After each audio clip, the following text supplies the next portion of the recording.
Very good morning बच्चों।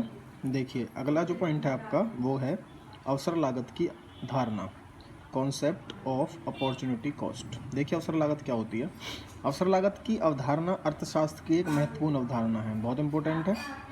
हम जानते हैं कि उत्पादन के साधन तथा आर्थिक वस्तुएं सीमित होती हैं तथा इनके वैकल्पिक प्रयोग होते हैं, अल्टरनेटिव यूजेस। इसलिए जब हम किसी साधन या आर्थिक वस्तु का उपभोग किसी एक प्रयोग या विकल्प में करते हैं तो दूसरे प्रयोग या विकल्प के उपयोग करने के अवसर का त्याग करना पड़ता है।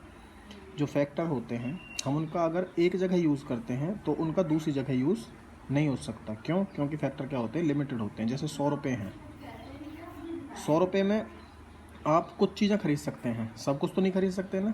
तो जो चीज़ें नहीं खरीदी हैं उनका हम सेक्रीफाइस करेंगे, त्याग करेंगे। अतः किसी साधन या आर्थिक वस्तु के प्रयोग की अवसर लागत दूसरे सर्वश्रेष्ठ प्रयोग के त्याग के मूल्य के बराबर होती है। या मैं कह सकता हूँ डेफिनेशन में, अवसर लागत दूसरे सर्वश्रेष्ठ त्यागे गए विकल्प की लागत है। अभी एग्जाम्पल में देखते हैं, उससे समझते हैं। देखिए सैमुअल्सन ने इसकी परिभाषा दी है, डेफिनेशन। पाउल सैमुअल्सन कहते हैं अवसर लागत आर्थिक वस्तु या साधन के दूसरे सर्वश्रेष्ठ उपयोग या त्यागे गए विकल्प का मूल्य है। ठीक है, उदाहरण देखिए। अवसर लागत की धारणा इनको स्पष्ट कर सकते। देखिए मान लीजिए एक व्यक्ति मोहन के पास नौकरी के 4 विकल्प हैं, जैसे कि बैंक में नौकरी जहां मोहन को 10,000 रुपये प्रति महीना मिलेगा, स्कूल में नौकरी जहां मोहन को 6,000 रुपये प्रति महीना मिलेगा, सरकारी दफ्तर में नौकरी जहां मोहन को 8,000 रुपये प्रति महीना मिलेगा, या फिर दुकान पर नौकरी जहां मोहन को 600 रुपये प्रति महीना आय प्राप्त होती है। स्वाभाविक है मोहन सर्वश्रेष्ठ विकल्प अर्थात बैंक में नौकरी करेगा, क्योंकि बैंक में ही उसको क्या मिल रहे थे, सबसे ज़्यादा रुपए मिल रहे हैं। बैंक में नौकरी करने के फलस्वरूप मोहन ने स्कूल, सरकारी दफ्तर और दुकान तीनों नौकरी छोड़ दी ना भाई। बैंक में नौकरी करेगा तो बाकी तो नहीं कर सकता, तो उसने 3 विकल्प छोड़ दिए, उनका त्याग कर देगा। उसके लिए दूसरा सर्वश्रेष्ठ विकल्प, अब इन तीनों में से जो सेकंड बेस्ट ऑप्शन था, सेकंड कौन सा था, सरकारी दफ्तर में नौकरी जहाँ 8,000 रुपये मिल रहे थे भैया, तो 10,000 पहला था, दूसरा second best option, third best option 6,000 और फोर्थ ये था। तो अवसर लागत क्या कहती है, सेकंड बेस्ट ऑप्शन।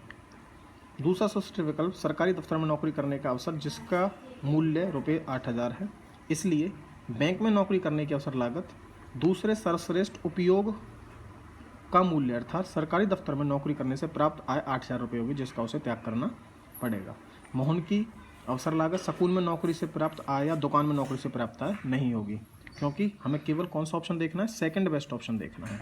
अच्छा मान लीजिए मोहन के पास पहला ऑप्शन नहीं होता, मान लीजिए ये नहीं है।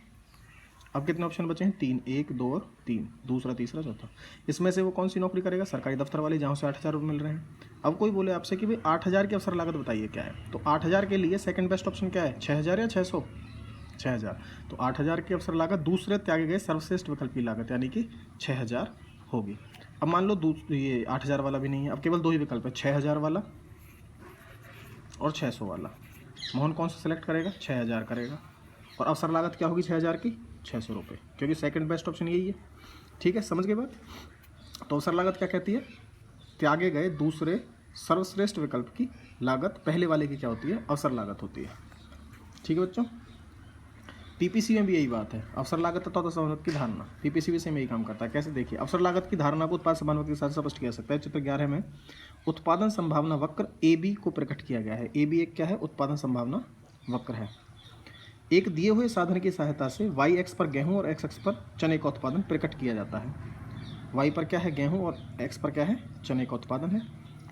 यह चित्र सामान्यतः बनाया गया है कि उत्पादन की तकनीक क्या है, स्थिर है, टेक्नोलॉजी स्थिर है, पीपीसी स्थिर तकनीक पर बनता है और साधनों का पूर्ण प्रयोग हो रहा है। चित्र 11 से ज्ञात होता है कि निर्धारित साधनों का प्रयोग करके गेहूँ का मैक्सिमम प्रोडक्शन है वो 6,000 टन है, किलो है, और चने का कितना है, 5,000। मैंने बताया था जिसमें ज़्यादा नंबर होते हैं वो वाई एक्स पर लेना है। तो 6,000 ज़्यादा, 5,000 ज़्यादा, 6,000 ज़्यादा, 6,000 कहाँ पर लिया हमने, वाई पर, और कम वाला एक्स पर।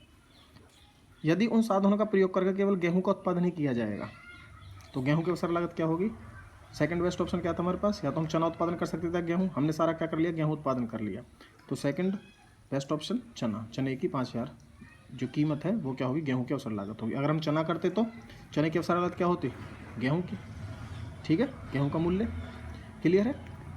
संक्षेप में वो क्या कहता है, संक्षेप में किसी साधन के एक विशेष काम में प्रयोग किए जाने की अवसर लागत उस साधन का वह मूल्य है जो उसे अपने दूसरे सर्वश्रेष्ठ विकल्प से प्राप्त होता।